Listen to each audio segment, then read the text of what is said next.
আসসালামু আলাইকুম। আল্লাহর কাছে লাখো কোটি শুকরিয়া আদায় করছি। গাজার নির্যাতিত বাইরে কি কাচ্ছে আমরা জানি না। এই যে লম্বা গাড়ির যেটা লরি দেখা যাচ্ছে ওখান থেকে শুরু হয়ে একদম শেষ পর্যন্ত একটু এখান থেকে আবার দেখেন, সেখানে অনেকগুলো দেশের পতাকার সাথে মিশরের পতাকার যে গাড়িগুলো দেখা যাচ্ছে, আমাদের মনটা আজকে একটু হলে আনন্দিত। সেই গাড়ির পাশেই লাল সবুজের পতাকাওয়ালা একটা গাড়ি সুন্দরভাবে দাঁড়িয়ে আছে, এবং বাংলাদেশের পক্ষ থেকে গাজাবাসীর জন্য এবং এই লাল সবুজের পতাকা সমৃদ্ধ মিশরের এই পতাকার সাথে এই পুরো গাড়িটা আশ ফাউন্ডেশনের ব্যবস্থা করা যাচ্ছে ইনশাআল্লাহ। এবং এটা তত্ত্বাবধান করছে কারা একটু দেখাই।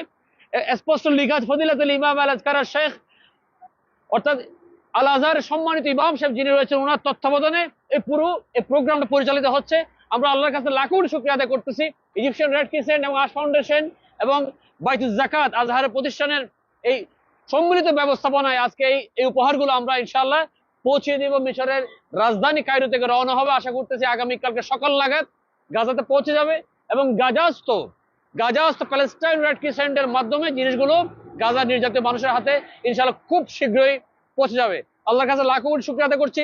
আশ ফাউন্ডেশনের হাতে আপনারা যে আমানতগুলো দিয়েছেন, সেই আমানতগুলো আল্লাহর কাছে শুকরিয়া আদায় করতেছি। আমানতগুলো যে আমরা উঠিয়ে দিতে পারতেছি আস্তে আস্তে, সেজন্য প্রত্যেকের কাছে দোয়া চাই।